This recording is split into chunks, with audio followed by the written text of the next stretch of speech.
Greetings. I am with my buddy Christian Andri, Yes. who Hello. was the man who brought me in to speak Yeah. in Indonesia. We spoke yesterday. It was just an amazing meeting you put on. It was a 2-day meeting. I don't think I've never seen that much pageantry and Hollywood associated with a meeting before. I mean, Ryan, remember that one girl said that each morning when they started the meeting, she had chills, and I saw it's the only dental meeting I've seen where people were verklempt. I mean, they were emotional. I mean, it was an amazing meeting, and this is the couple days after the meeting, and we're an hour and a half inland up into the mountains. We're an hour and a half inland from Medan, Indonesia, up in the highlands. Just some of the most gorgeous scenery I've ever seen in my life. Thank you for joining me on a podcast. So you're very interesting because knowing you're very passionate, not about you and building your office or whatever. You're very passionate about building dentistry in Indonesia. Yeah. There's 240 million people here. There's 27,000 dentists, and you've put on 40 meetings. And you're just talking to you, knowing you're just passionate about. You want all 27,000 dentists to just be better and more high tech and faster, higher quality. Tell me where you got that passion. Okay. Did you get that from your mom, your dad, your teacher? Where did you get that? I got my patients since I involved as an organizing committee when I'm in dental schools. I met so many inspiring expert dentists. Since in the seminar, they teach me to have a patience to do something in community. So I learned a lot from them. I inspired from them. So after graduate from dental schools, I developed myself in try to be a little bit paying attention to dentistry development, especially in Indonesia. Right now, I'm also focused on development dentistry in Southeast Asia. Name the countries that you'd be interested in Southeast Asia. Malaysia, Singapore, Thailand. So Malaysia, Singapore is just an island south of Malaysia. Malaysia. And then Indonesia is just across the island. So it's Malaysia. Singapore's a little island at the bottom. You cross the water. There's in Medan. Medan. And what's the other country you're interested in? Thailand. Thailand. So why those 4 countries? Right now, we call this area is a golden triangle. The Golden Triangle. Okay. So in America, we have the Bermuda Triangle. Bermuda Triangle. We won't go there. So the characteristic of the ethnic, maybe the nature, and then also some of them is a mix between local. So between these 4 countries, we have a similar characteristic. So actually, we can growing up together with all the dentists from these 4 countries. You know, one thing about being in Indonesia, it's 17,000 islands? 13,000 islands. 13,000 islands. Yes. So half the dentists tell me it's 17,000. Yeah. And the other half tell me it's 13,000. Yeah. But the one thing that's so neat about Indonesia is there's really not an Indonesian look. Yeah. I mean, when you're in Indonesia, it's the 4th most populous country, and the diversity of the people. I mean, just everywhere you go, they all look like they're from a different country, Correct. but they're all Indonesian. Correct. It is the most. Explain that. Okay. Actually, we are archipelago country, so we have around thousands of different ethnic. We speak different language. We have different skin. We have different hair color. So the uniquely things in Indonesia. Your hair is a little different than mine. Yeah. So the difference is giving a diversity. I mean, how our founding father integrate all the different ethnic in the one nation. So we have the spirit of Indonesian characters. So it's very different. So when you realize that we have some care and emotional living between each other, so we did try develop very socialized, try to more socialize to have a social care and responsibility. So it is different quite different in the Western style and the Eastern style. So we try to combine the Western and Eastern style in here in Indonesia. So as we have a biggest Muslim population in the world. The biggest what? Muslim population. Oh, Muslim. Yeah, Yeah. it's 90% Muslim here. Yeah. But even with the Muslims, like if you go to like some Muslim countries, Yeah. they seem to all dress the same. Yeah. You come here and the mother may not be wearing a scarf, the daughter might be in all black, the other daughter might be in blue. I Correct. mean, it just the diversity even amongst the Muslims. I can't even tell half the Muslims are Muslims. Yeah, correct. So we have democracy country. So that's a characteristic. That's a uniquely. So since the founding father giving a very good solid foundation about how there's a different religion, different, and we can integrate in the one nations. So we can still right now we have Indonesia as one of the I think the hottest country in the world right now because And hot, you mean the women or the temperature? everything, woman and temperature. So there's a future here.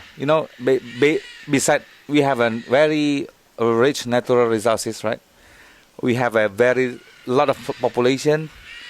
Also, we have how we giving a good example for the another part of the world, where Indonesia can living in the white peace, living together.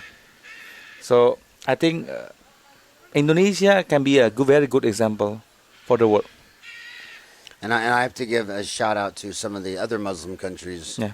that I feel are like that. Like I've lectured in Albania, Kosovo, Montenegro. They're very open. And welcome diversity. And, Correct.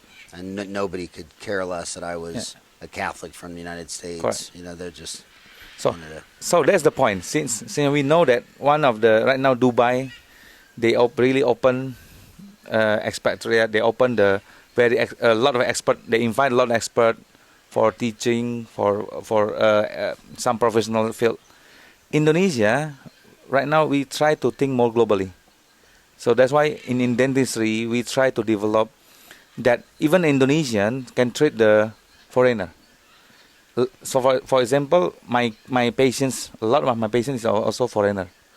So I treat foreigner, but last 10 years ago, usually Indonesian patients they always go to Singapore and Malaysia for dental treatment, even for scaling. Right now, even foreigner, many a lot of expert they trust us to giving a dental services. So that's the point. That make us believe that there's a future in Indonesian dentistry right now. So we try to invite more speakers. So we try to invite to attract more awareness from the global. So we want to put Indonesia in the global map. So someday we can sitting together and try to more compete as a professional in the professional fields. So in Indonesia, what is the state of dental decay? Is it going up? Is it flat? Is it going down? Well, how would you in your lifetime? You're 32 years old. Yeah. So in your a third of a century on Earth, Yeah. do you think there's more cavities every day? Do you think it's flattening off, or do you think it's going down? What's the state of decay in this nation? Okay. There's a point that last 5 years ago, since last 10 or 5 years ago, that the percentage of decay is in around 70%. 70% of Indonesians would have an active cavity. Active cavity. Okay, and that's of all ages, or just It's all of ages. okay? 7 out of 10 have a cavity. So also the concentration is not only to relieve the pain. It's not to prevent the disease. So that's become our biggest problem. But So you're saying most dentists, the patients are waiting till they're in pain, to relieve the pain. and then they come in, and there's only a dentist for every 9,000 people here, so there's not a lot of dentists Yeah. at all. In the United States, 27. there's a dentist for every less than 3,000. Yes. So you're saying most Indonesians wait till they have pain, Relieve the pain. and then they want to relieve the pain. That's happened since last 10 years ago. Last 10 years. Last decade or last 10 years ago. But right now, we thank God to telecommunication right now. The global communications let us everyone, for example, they have a Facebook, they have a social media, they have a smartphone. In Indonesia, one of the unique character that Indonesian, they have one smartphone right now. We have right now the number of the smartphone selling is twice, double. So if there is a 250 million Indonesian population, maybe we have a 300 million smartphone, 300 million or 350 smartphone. So that makes the very easy to deliver the communications about the dental health to the patients. So last 3 or 5 years, Indonesian people is concentrate about aesthetic. It's not only about the decay, it's not only about the preventive of or relieve the pain, but the standard of their intelligentsia is become going up right now, because right now it's more focused about function, healthy, aesthetic for the quality of life. So right now we talk about more of the self-esteem, more about confidence in the social works, in the educations, maybe in the business. So right now dentistry become premier needs right now. It's not only the basic needs. Very interesting. So how do you turn the corner to go from a country? Let's go back to the cavities. Do you think when you see people coming in, is it one of those situations where the children are drinking more soda and pop and candy and sugar and carbohydrates and packaged foods, and grandma and grandpa are eating more traditional older diets of fruits and vegetables? Do the elderly have less cavities than the young? Okay, in my opinion, it's quite different between Indonesian and in the population in the U.S. where the soda is not right now is not so high anymore. The consumption of soda is not so high. But the problem is about the knowledge of in the suburban area, in the rural area. I mean the habit to take care of to maintain the oral hygiene. That's the only problem. And then some parents they understand, they have a lack of knowledge about. For example, the permanent teeth is already eruption since 6 years old for children. They understand. We bring the children when they are 13 years, 14 years old to dentist.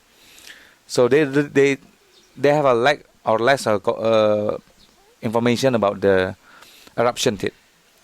Another thing I've noticed about Indonesia, it reminds me of when you go around the countries, it seems like the countries where the people are waiting till they get in and go to pain. Yeah. You go into all the dental offices, Yeah. and it's just dentists. Yeah. And when that country turns the corner and people are coming in to prevent pain, the dentist always has a hygienist sometimes too. Yeah. Like the United States, they kind of shoot for 2 hygienists for every dentist. That's their national ideal. And there's almost 400,000 hygienists in the United States, and only 150,000 dentists. But I noticed when I asked the room yesterday, there's several hundred people, how many have a hygienist in the room? I think only 2 hands went up. Okay. So what's the state of preventing with hygienists? Okay. The funny thing is we still not adopt hygienists in Indonesia. Right now, the dentists usually do the cleaning for the patients. So, like in Singapore and Malaysia, they have the dental hygienist. But I think the future we must consider about this the dental hygienist, because since the dentist is focused on so many things, and then sometimes they not concerned about the oral hygiene. So for last 40 years, we still don't have the dental hygienist portion.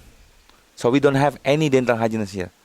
So even we're not giving the chance for the nurse to touch the patients.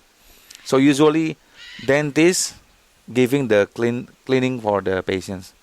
But in my opinion, it's not optimally, since you know that the income for the cleaning for hygiene is not good enough for them. They're not too concerned about the hygiene. Exactly. Exactly. So have you? So it would. So someone would need to talk to the Minister of Health Yeah. about getting some licensing and education. Yeah. To let these assistants start learning how to become hygienists. Yeah. To clean teeth. Maybe some of them, some of this already proposed this idea to the House of Representatives, because that's the way they can put in the some law or regulation, right? But we still that sometimes our problem is Indonesians really sometimes some of them is worry about if I giving this portion to dental hygienists, they will take my one of the income, right? Taking their income. So I think we must change the concept.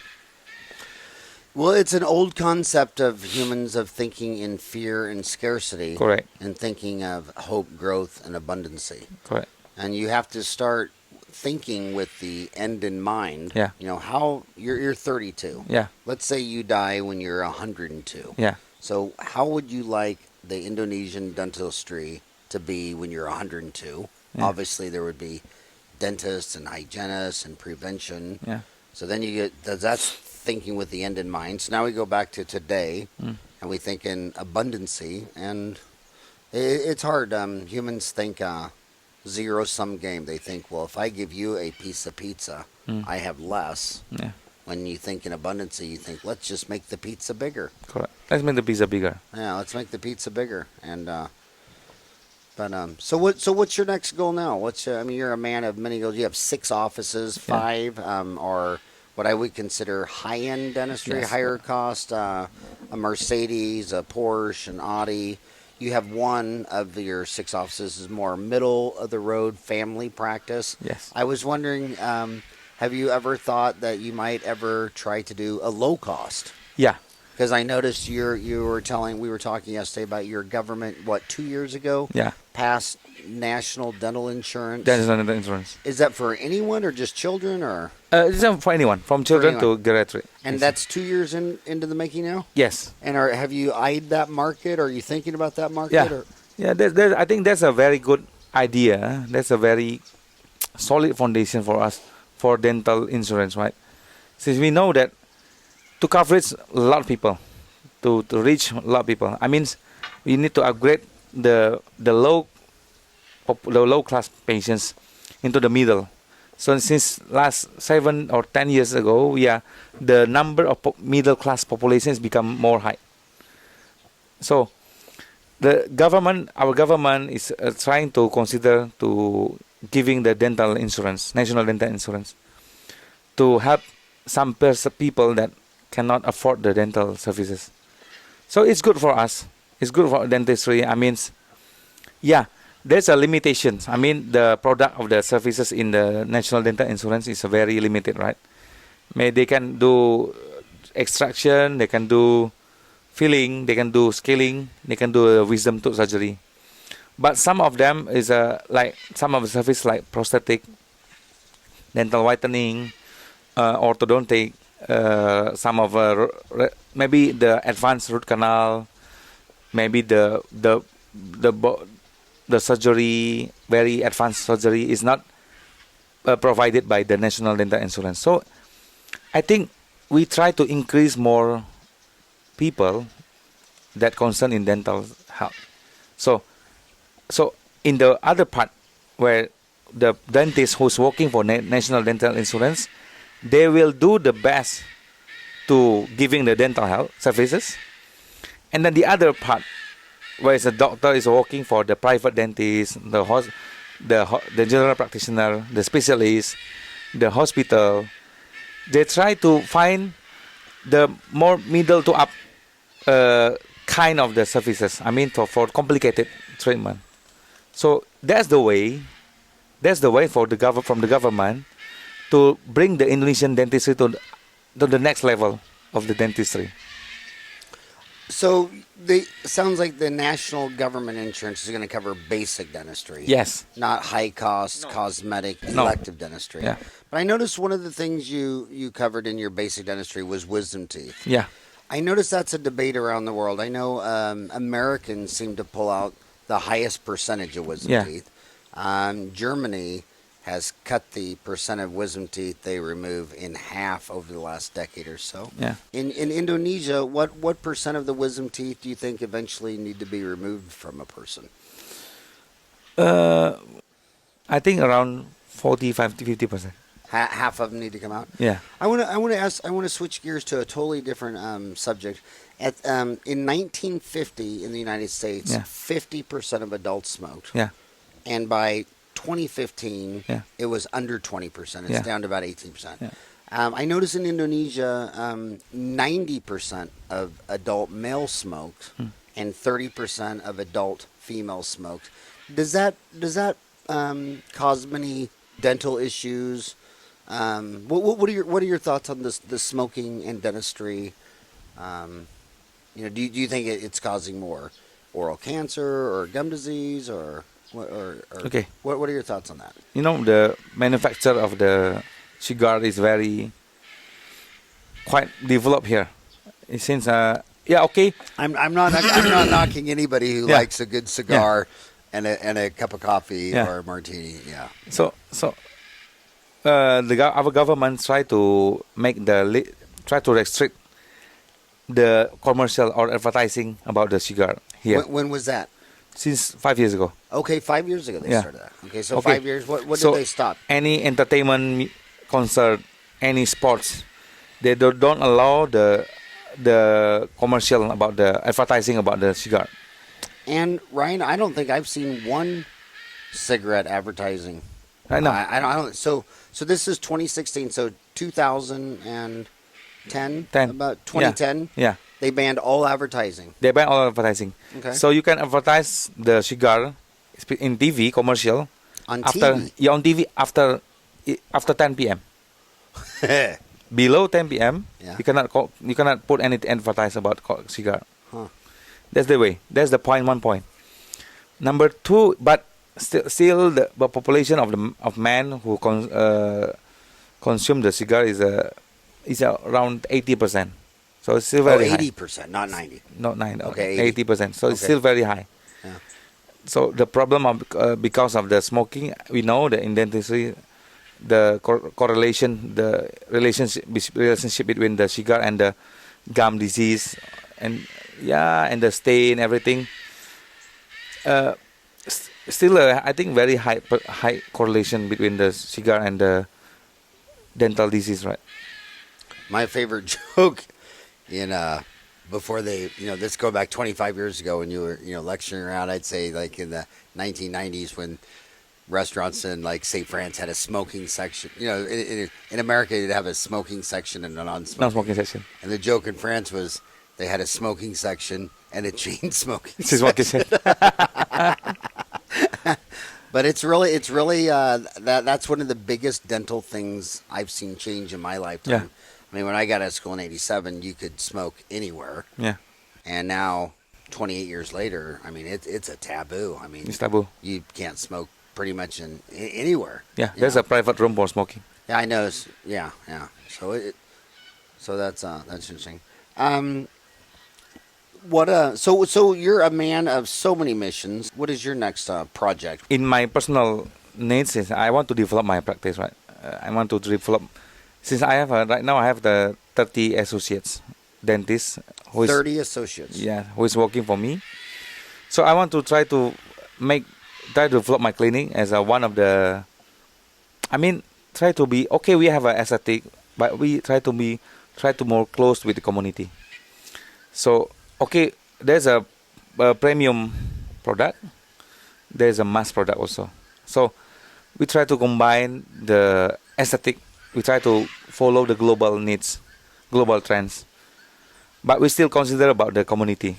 So couple months we doing the charity. We do dental services for the orphanage, for the people in suburban area.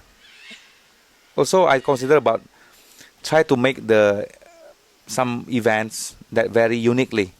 Try to do something out of box. So, for example, for root canal, for endodontic treatment, right? We try to make some event that focus in endodontic, but try to since the endodontic is right now is one of the most prestigious fields in dentistry in Indonesia.